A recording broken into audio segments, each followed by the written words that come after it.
Jacques Lacan, um famoso psicanalista francês, tem uma frase que acredito que combine com esse filme que nós vamos analisar hoje, no qual ele dizia mais ou menos o seguinte: quando alguém deseja, normalmente ele não está desejando aquilo em si.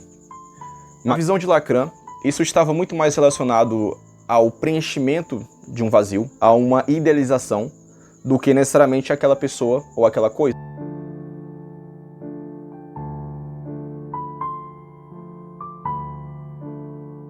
Então existe de fato de muitas pessoas, né, baseado na visão de Jacques Lacan e também na visão de Sigmund Freud, que acreditam sim que outras pessoas são feitas para preencher esse espaço que elas têm dentro dela mesma, certo? Esse vazio que elas têm, né? Como diz a letra daquela música daquela cantora que faleceu há pouco tempo atrás, né? Deus a tenha, a Marília Mendonça, né?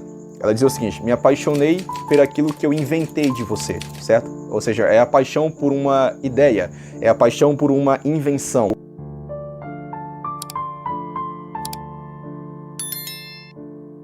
Nós vemos também a visão de Platão, que dizia que no início das coisas é como se nós fôssemos um único indivíduo completo, e com o passar do tempo nós fomos nos cortando, digamos assim, separamos, a ideia de separar.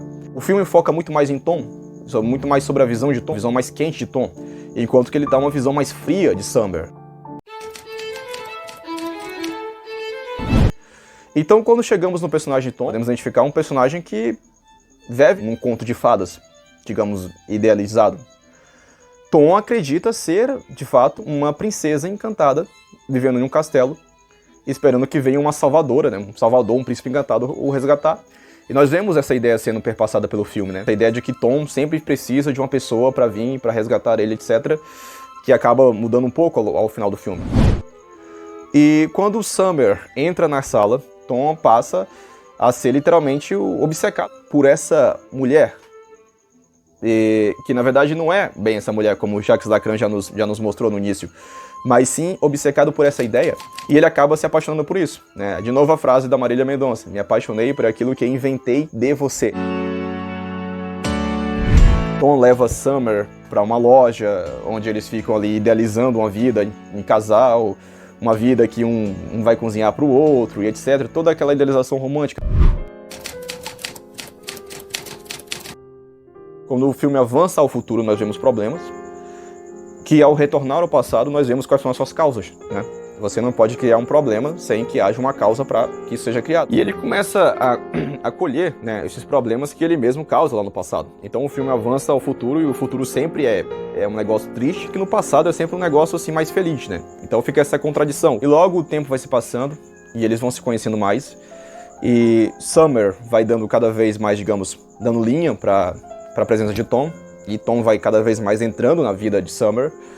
Porém, Summer sempre deixa claro a ele: olha, o que eu quero com você é algo mais casual, é algo mais flexível, é como se fosse uma amizade colorida. Apesar dela dizer isso, o seu comportamento é o oposto disso, certo? O comportamento de Summer muitas vezes é como se ela fosse literalmente a princesa encantada de Tom, certo? Ela passeia com ele, ela vai ao cinema com ele, ela tem todas as relações de uma namorada com ele, e depois ela fica deprimida. Mas Tom muitas vezes acaba escutando aquilo que quer escutar, certo? Não, ele escuta, mas ele acha que ele vai mudar ela. É interessante o final do filme, quando ela fala que um dia ela acordou e ela teve certeza que ele não era o cara certo. Ou seja, na cabeça de Summer também existe a idealização do cara certo.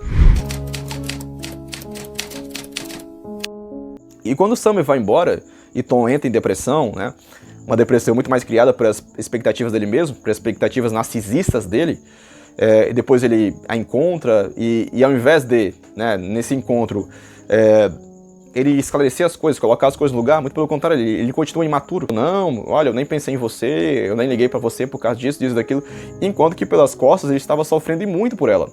E eu entro muito em uma parte que a gente tem sentido muito nesses tempos, querendo ou não, as pessoas do século XXI são pessoas mais isoladas, pessoas que estão muito mais devotadas à solidão. Seja essa solidão autoimpostas por elas mesmas, seja o meio excludente, por exemplo, que a exclui. Enfim, tem muitas formas de ficar sozinho.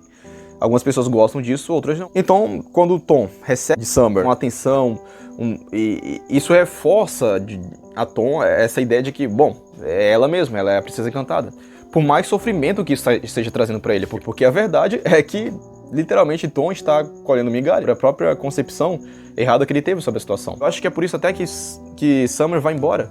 Ela vê, opa, esse negócio aqui tá meio obsessivo, então ela vai embora.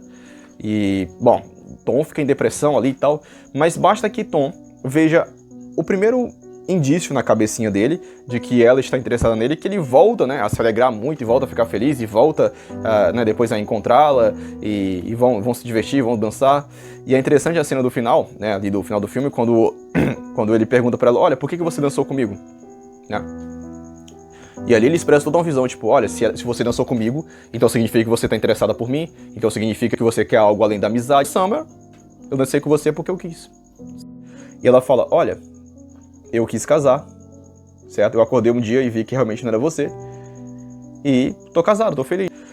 E eu estou me baseando na ideia que você mesmo me deu. E existia essa pessoa e tal, por mais que você não acredite agora, mas você disse isso pra mim. Apesar de todas as nuances, coisas assim, que realmente ela acaba provocando muito, por mais que ela diga uma coisa, faz outra. E isso realmente é complicado, não tem como defender esse personagem assim. Realmente mostra o traço ruim do caráter lá de Summer. Ela tem uma personalidade mais racional do que Tom. Tom tem uma personalidade mais quente. Tom fica zangado, perde a cabeça e vai embora. Summer, muito pelo contrário, ela pensa, ela raciocina e ela vai depois com calma até lá. Ou seja, ela é muito mais racional do que Tom. E normalmente o homem, ele é mais racional do que a mulher. Porém, Tom, ele é um homem, a grosso modo, como dizem hoje, emocionado. E ele se comporta tipicamente como um adolescente, até porque a amiguinha que ele vai pedir de relacionamento é uma adolescente, certo? Sabe aqueles adolescentes de 14, 15 anos que estão querendo namorar e ficam pedindo, tipo, ajudinha pra mim, você pensa daquela pessoa e tal. Parece muito isso, porque ele vai se aconselhar literalmente como um adolescente.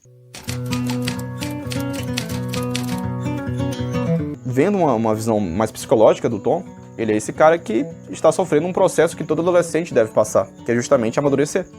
Certo? Amadurecimento. Olha, você vai se envolver com pessoas e você vai achar que essa pessoa é a pessoa perfeita e vai chegar um momento que você vai ver que não é a pessoa pra você e você tem que seguir em frente. E Tom, no final, acredito que chega a um passo que todos os adultos devem chegar e ele vai procurar viver a vida dele. Ele queria ser um arquiteto. A vocação dele é essa. É isso pro qual ele foi feito. Se nós pegássemos, por exemplo, uma analogia de vocação, que nem é pregado pela Igreja Católica, que nem é pregado até mesmo pela Igreja Protestante, coisa assim, nós veríamos muito isso, né? Essa ideia de vocação, que Tom tem essa vocação, né, por lado da arquitetura, que isso agrava muito, né? Por ele ficar lá naquele empreguinho chato, que ele não gosta, que ele detesta, etc. Que até expõe ele de forma vergonhosa perante os outros, né? Como quando os amigos de Summer perguntam pra ele o que ele faz, ele responde ali com um sorriso amarelo e tal, de vergonha, né? Fica uma cena muito escrachada, que é uma vergonha o que ele faz. A ideia de realismo que o filme traz é justamente essa ideia de que, olha, você não pode projetar no outro uma perspectiva que é só sua. Schopenhauer já falava sobre isso, sobre essa questão da idealização, né? Que muitas vezes nós idealizamos no outro, termos aquele outro pra nós, e isso só nos decepciona. Eu já passei por isso, cara. Eu já passei um pouco a visão do personagem Tom. Então eu sei o que é o sentimento que esse romance, né, individualista, idealista e tal. Que não tá nada para romance, mas sim para uma coisa que nos prende, que nos prejudica. E não que eu não acredito no amor, pelo contrário, eu acredito sim. Eu acredito que uma pessoa pode amar a outra. Um pai pode amar um filho, uma mãe pode amar uma filha, certo? Uma avó, um neto, um homem pode amar uma mulher e vice-versa, enfim. Mas o que eu não acredito é justamente de colocar sobre essa pessoa uma carga do qual ela não pode suportar e do qual ela já disse que não vai. O professor Lavo gostava de dizer: você só pode dizer uma coisa se você disser com o coração na mão. Se você estiver sentindo, se aquilo ali doer em você. E o professor Olavo de Carvalho, ele falava muito sobre isso, que normalmente nós fazemos isso mesmo. Nós olhamos para o outro, não de acordo com o que o outro é, mas sim de acordo com o que nós acreditamos que ele é. E às vezes até desrespeitamos o outro nesse ponto. Sem parar para refletir que essa pessoa também tem uma consciência, essa pessoa também tem os próprios sonhos, tem as suas próprias convicções. E às vezes nós escondemos da pessoa isso. Na frente dela eu vou ser mais frio e tal, mas por trás eu estou me matando, certo? E às vezes você é muito intransigente, certo? E às vezes você não deixa espaço para o outro pensar, para o outro respirar. Você prende o outro como se fosse numa gaiola. É como se você, finalmente eu encontrei você, e agora eu vou te prender na gaiolinha aqui, você vai ter que ser assim como eu quero, o jeito que eu estou moldando aqui e tal. Então outro ensinamento que nós temos é que essas relações frustradas, elas nos ensinam, certo? É aquela ideia de São Paulo Apóstolo, né? Quando eu era menino, me comportava como menino. Quando passei a ser adulto, passei a fazer coisas de adulto. Então as coisas de adulto, né, que você vai fazendo, elas vão te ensinando. E você vai se tornando mais forte. E no fundo das coisas mesmo, era basicamente, eu quero um relacionamento sério. Você só quer umas ficadas, então vá procurar alguém que só quer ficada, que eu vou procurar alguém que só quer relacionamento sério. E aí Tom se vê diante de uma mulher atraente e ele resolve convidá-la para sair, como todo homem faz, certo? Não mais como uma visão juvenil, com uma visão adolescente, com uma visão das musiquinhas e tal. Não, mas com uma visão mais realista, mais madura. Vou lá convidar. Se ela quiser, beleza. Se ela não quiser, tudo bem. Vou pra próxima, vou pra uma entrevista. E neste momento, Tom, quando ele recebe um não, ele não sai correndo desesperado. Ele recebe um não e ele, tudo bem, sai andando, tudo bem. Depois a moça resolve falar, olha, tudo bem, vamos sair, eu quero sim sair com você e tal. E ele sorri, ela sorri. E o filme também nos mostra que existe uma pessoa também pra você. Existe esse negócio. Para Raskolnikov, um assassino, existia isso, certo? Quanto mais pra você. Se inscreve no canal, a gente tem muita análise pra fazer aqui. Tem muita coisa ainda. Esse é só o primeiro vídeo, certo? Tô com tempo limitado aqui pra gravar, então não tô tendo muito tempo pra poder expressar melhor. Mas te espero no próximo vídeo. E é isso. Espero que você tenha gostado.